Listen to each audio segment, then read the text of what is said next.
Ramana communications நிறுவனம் தயாரிப்பில் திரு AJ Balakrishnan அவர்கள் இயக்கத்தில் இசை ஞானி இளையராஜா அவர்களின் இசையமைப்பில் உலக பொதுமறையாக விளங்கும்.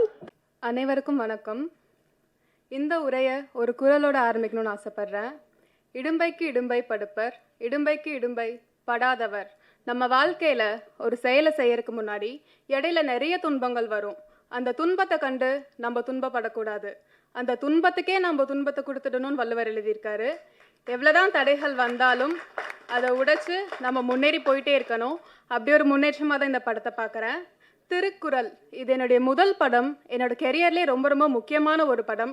எல்லாருக்கும் வாசிகையை பிடிக்கும் நம்புகிறேன். என்ன வாசிகையாக தேர்ந்தெடுத்த டைரக்டர் ஏஜே பாலகிருஷ்ணன் சாருக்கு நன்றி சொல்லிக்கிறேன். நன்றி சார். திரைக்கதை எழுத்தாளர் ஜெயராஜ் சார் அவர்கள், அவர் எழுதிய எழுத்துக்கு அதில் நானும் அவர் கொடுத்துருக்கேன். நானும் ஒரு சின்ன பங்காக இருக்கேன்னு நினைக்கும் போது ரொம்ப ரொம்ப சந்தோஷமாக இருக்குது. இசை ஞானி இளையராஜா சார் அவர்கள், சின்ன வயசுலேருந்து அவரோட பாட்டை கேட்டு வளர்ந்தனா இன்னைக்கு அவரோட மியூசிக்கில் என்னுடைய முதல் படம் ரிலீஸ் ஆகிறது. It is a dream come true moment. Thank you so much for giving me Mullai Vasam song. It is very close to my heart. Thank you so much for this wonderful opportunity. And cameraman sir பற்றி சொல்லி ஆகணும். என்ன மட்டும் இல்லை, எல்லா ஆர்டிஸ்டுமே ரொம்ப அழகாக காமிச்சிருக்காரு.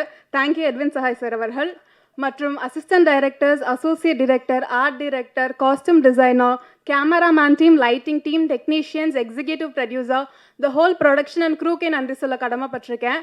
இந்த ஃபிலிம்காக உழைப்பு போட்ட அத்தனை பேருக்குமே நன்றி. நன்றி. அனைவருக்கும் வணக்கம். இங்கே மேடையில் இருக்கக்கூடிய அனைவருக்கும் வணக்கம் சார். ரொம்ப நன்றி. இந்த திருக்குறள் மூவி வந்து எனக்கு ஃபர்ஸ்ட் டைம் அவங்க அப்ரோச் பண்ணப்போ ஐ வாஸ் லைக் ரியலி, எனக்கு இப்படிப்பட்ட ஒரு படைப்பில் நான் ஒரு பார்ட்டாக இருக்க போகிறேன்னா அப்படின்ற ஒரு கொஸ்டின் மார்க் தான் இருந்துச்சு. அதை நான் எப்படி பண்ண போகிறேன், அந்த கேரக்டர் நான் இதில் வந்து பவளக்கொடி அப்படின்னு சொல்லி ஒரு கேரக்டர் பண்ணியிருக்கேன். It's a beautiful character. Hopefully நான் ஜஸ்டிஃபிகேஷன் கொடுத்துருக்கேன் நம்புகிறேன். ஸோ என்னோடய பேரே பாடினி குமார் தான்.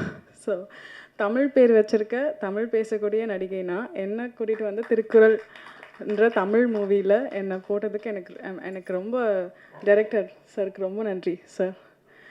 அண்ட் திருக்குறள் அப்படின்னு சொன்ன உடனே எல்லாருக்குமே வந்து சின்ன வயசில் படித்தது, நம்ம போகிற அவங்க சொன்ன மாதிரி போகிற வழியில் பஸ்ஸில் பார்த்தது, எங்கேயாவது ஒரு இடத்துல பார்த்தது, இப்படி தான் ஞாபகம் வரும். அதில் வரக்கூடிய இந்த ஒரு சில பால்களில் எழுதிருக்கக்கூடிய விஷயங்களை நம்ம வந்து இங்கே ஒரு கேரக்டராக கொண்டு வர போகிறோம் அப்படின்னு நினைக்கிறப்போ எனக்கு ரொம்பவே ஒரு நர்வஸோடு தான் அந்த கேரக்டரை எடுத்தேன். பட் எனக்கு வந்து நல்லபடியாக வந்திருக்குன்னு எல்லாரும் சொல்கிறாங்க. ரொம்ப நன்றி. ட்ரெய்லர் பார்த்துட்டு, சாங் பார்த்துட்டு நல்லபடியாக வந்திருக்குன்னு நினைக்கிறேன். இந்த படத்தை நீங்கள் வந்து தேட்டரில் வந்து கண்டிப்பாக பாருங்கள், எங்களை சப்போர்ட் பண்ணுங்கள். ரொம்ப நல்லா இருக்கும் படம். அவ்வளோதான். அண்ட் ரொம்ப பெரிய பெரிய விஷயம், இசைஞானி இளையராஜா சாரோட மியூசிக்கில் எனக்கு ஒரு பாட்டு இது வந்து எத்தனை பேரோட கனவாக இன்னே வரைக்கும் இருக்குன்னு எனக்கு தெரியல. பட் நடித்த வெகு சில மூவிஸ்லேயே எனக்கு வந்து இந்த வாய்ப்பு கிடைச்சது வந்துட்டு எனக்கு ரொம்ப பெரிய பெரிய ஒரு விஷயமா இருந்துச்சு. இசைஞானி சார் முதல்ல இந்த பாட்டை எனக்காக ப்ளே பண்ணப்போ ஐ வாஸ் லைக், கண்ணிலேருந்து தாரையாக தண்ணி வருது. எனக்கு என்ன பண்ணுறதுன்னு தெரியல. அந்தளவுக்கு ஒரு எமோஷ்னலான மொமெண்ட்டாக இருந்துச்சு. அண்ட் ரொம்பவே எனக்கு தேங்க்ஸ் டு யூனிவர்ஸ் ஆக்சுவலி இந்த ஒரு வாய்ப்பை எனக்காக அமைச்சு கொடுத்ததுக்கு. அண்ட் எங்கள் டீம் எல்லாருக்குமே ரொம்ப ரொம்ப ரொம்ப தேங்க்ஸ். எனக்காக நான் இந்த ஃப்ரேமில் வரணும் அப்படின்னு நினச்சி ஒவ்வொருத்தரோட உழைப்பு இருக்கும் இல்லையா, அது எல்லாத்துக்குமே ரொம்ப நன்றி. அண்ட் வந்திருக்க உங்களுக்கும், நான் இப்போ பேசுகிற எல்லாத்தையுமே நீங்கள் எடுத்துகிட்ருக்க உங்களுக்கும் ரொம்ப நன்றி. சப்போர்ட் பண்ணுங்கள். தேங்க்யூ. எனக்கு மேடை பேச்சு என்பது அவ்வளவாக வராது. நான் பள்ளி பருவத்திலிருந்து மேடை பூச்சில் கலந்துக்கிட்டேனாக்க உடனே அழுகு வந்துடும். தலைமை ஆசிரியர்களே, ஆசிரியர் பெருமக்கள்னு சொன்னோடனே அழுகு வந்துடும், உட்கார வச்சுருவாங்க. இது வருஷம் பூரா நடக்கும்.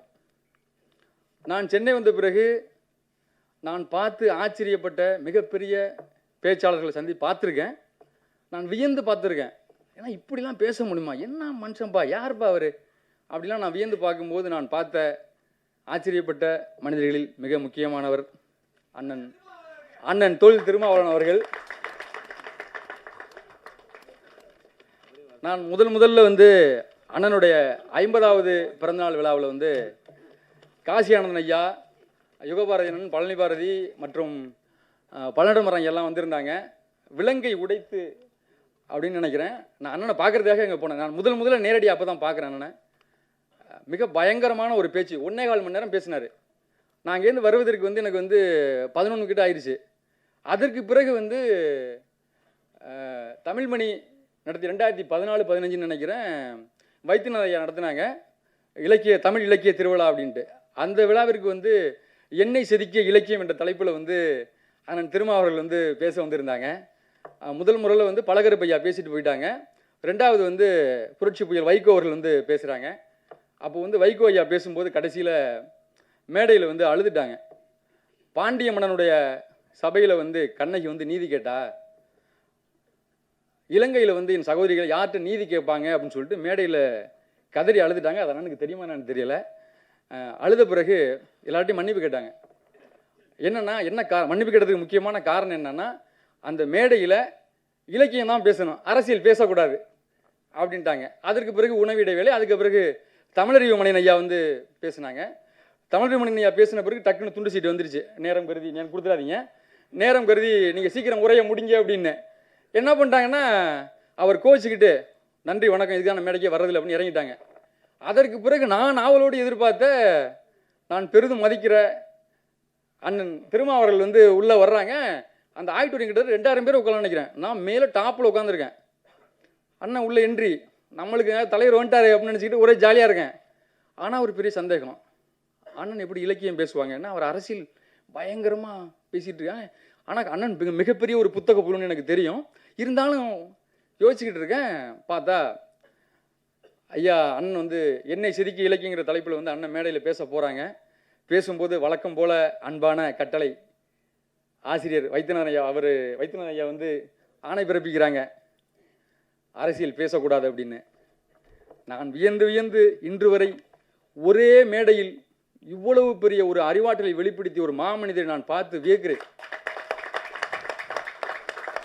அண்ணன் சொன்னாங்க, அப்ப வரம்பு மீறுவதுதான் திருமாவளவனுக்கு பிடிக்கும் அப்படின்னு. நீங்க ஆணை பிறப்பிப்பதே வந்து அது ஒரு அரசியல் அப்படின்னாங்க. நீங்க ஆணை பிறப்பிப்பதே ஒரு அரசியல், வரம்பு மீறுவதுதான் திருமாவளவனுக்கு பிடிக்கும் அப்படின்னாங்க. எனக்கும் வரம்பு மீறுவதுதான் அத்துமீறுவதான் வரம்பு மீறுவதானே. ஓகே, ரெண்டு அத்துமீறுவதுதான் திருமாவளவனுக்கு பிடிக்கும். எனக்கு சரியாக ஞாபகம் இருக்கும் பட்சம் தெரியல, சாரி. வரம்பு மீறுவதுதான், நான் ஏன் போய்களே போறேனே. வரம்பு மீறுவதுதான் திருமாவளவனுக்கு பிடிக்கும்னாங்க. அரங்கமே அதிர்ந்துருச்சு பயங்கரமா. எனக்கும் வரம்பு மீறுவது ரொம்ப பிடிக்கும். இருந்தாலும் நான் பயணிக்கின்ற பாதை வேறு. நான் பயணிக்கிற பாதை வந்து பணிவு, அண்ணன் பயணிக்கிற பாதை வந்து துணிவு. ஏன்னா தன்னைத்தான் காக்கின் சினங்காக்கா காவாக்கால் தன்னையே கொல்லும் சினம். நான் வந்து சினத்தை ஓரந்தள்ளிட்டு ரொம்ப பணிவாக பயணிக்கிறாள். அண்ணன் வந்து அப்படி இல்லை. உறுப்பமைந்து ஊர் அஞ்சா வெல்படை வேந்தன் வெறுக்கையில் எல்லாம் தலை அப்படின்னு படைமாட்சியில் குறிப்பிட்டது போல் அண்ணன் வந்து கம்பீரமாக பயணிக்கக்கூடியவர். இந்த தருணத்தில் நான் மிகப்பெரிய ஆச்சரியப்பட்டு வியந்து பார்த்த ஒரு அரசியல் தலைவர், மிகப்பெரிய ஒரு மேடை பேச்சாளர். நான் பொழுதுபோகிற நேரத்திலலாம் வந்து பார்லிமெண்ட்டில் அண்ணன் பேசுகிற கேட்டே இருப்பேன். ஒரு மிகச்சிறந்த எனக்கு அண்ணன் இல்லை. அதே போல் வந்து இந்த சந்திச்சில் மிகப்பெரிய பெருமையாக நினைக்கிறேன். அதற்கு பிறகு வந்து கூத்துப்பட்டின் சார்பாக காண்டோவன தகனம் என்ற ஒரு நாடகத்தை நாங்கள் அரங்கேற்றம் பண்ணோம். அப்போ அண்ணாவோட தலைமையில் மகேந்திரன் ஐயாவும் இருக்கும் பொழுது அண்ணனோட தலைமை அலுவலகத்தில் வந்து அந்த நாடகத்தை நாங்கள் வந்து அரங்கேற்றம் பண்ணோம். கிட்டத்தட்ட அண்ணன் 9-10 ஆயிடுச்சு. அதுவரை வந்து அண்ணன் வந்து அந்த நாடகத்தை பார்த்து கண்டுகளித்து நடிகர்களுக்கெல்லாம் மரியாதை செஞ்சு இரவு நாங்கள் எதாவது சாப்பிட்டுக்கிட்டு இருந்தோம் உட்காந்து. அப்போ வந்து டிஸ்டர்ப் பண்ண வந்தாங்க. ஒரு 2 மணி கிளம்பிடுவாங்கப்பா, நடிகனை தொந்தரவு பண்ணாத அப்படின்னு சொல்லிட்டு அவ்வளோ ஃப்ரீடம் கொடுத்து அந்த அலுவலகத்தில் வந்து நாடகத்தை நாங்கள் பண்ணுறதுக்கு ஒத்துக்கிட்டாங்க. அந்த நாடகம் குறித்து நீண்ட உரை பேசினாங்க. அதற்கு பிறகு நான் அண்ணனை இந்த தருணத்தில் சந்திப்பது பெரும் மகிழ்ச்சியாக கருதுகிறேன். தமிழின் பெருமைமிகு அடையாளமான இத்திருக்குறள் திரைப்படத்தை உலகம் பூராவும் கொண்டு சேர்க்க வேண்டிய பொறுப்பு ஊடகத்துறை, பத்திரிகைத்துறை நண்பர்களுக்கு மட்டுமல்லாது இங்கே வருகை இருந்திருக்கக்கூடிய உங்கள் அத்துணை பேருக்கும் இருக்குது. அதை நீங்கள் கண்டிப்பாக இந்த படத்தை உலகம் பூரா கொண்டு சேர்ப்பீங்கன்னு நான் உங்களை அன்போடும் பணிவோடும் கேட்டுக்கொள்கிறேன். நான் இங்கே நிற்பதற்கு மிக முக்கியமான காரணம், கூத்துப்பட்டறைக்கும் எனக்கு இவ்வளவு பெரிய வாய்ப்பு யாருக்குமே கிடைக்காத வாய்ப்பு அப்படின்னு தான் சொல்லணும். உண்மையிலே கிட்டத்தட்ட ஐயா வந்து ஒரு 10-12 பேரை தேர்வு செஞ்சுருக்காங்க. அதுக்கும் பிறகு என்ன தேர்வு செய்யும்போது கலை இது சாதாரண விஷயம் இல்லை, புலால் உண்ணாமை கல் உண்ணாமை எழுதியிருக்காங்க. அதனால் நீங்கள் அதை ஃபாலோ பண்ணுங்க அப்படின்னாங்க. இன்று வரை நான் இந்த படத்திற்காக விரதம் இருக்கிறேன். அது எனக்கு இந்த வாய்ப்பை கொடுத்தது வந்து இதன் மூலியமாக அகர முதல எழுத்தெல்லாம் ஆதிபகவன் முதற்றே உலகு தொடங்கி கடைசி குறள் வரைக்கும் படிக்கிறதுக்கு ஒரு வாய்ப்பு கிடைச்சிது. நான் பள்ளி பருவத்தில் சரியாக படிக்கலை. எனக்கு இவ்வளவு பெரிய வாய்ப்பை கொடுத்த மரியாதைக்குரிய இயக்குனர் ஐயா ஏஜே பாலகிருஷ்ணன் ஐயா அவர்களுக்கு மீண்டும் ஒரு முறை நன்றி சொல்லி விடைபெறுகிறேன். நன்றி நன்றி நன்றி, வணக்கம். உங்கள் அனைவருக்கும் நன்றி.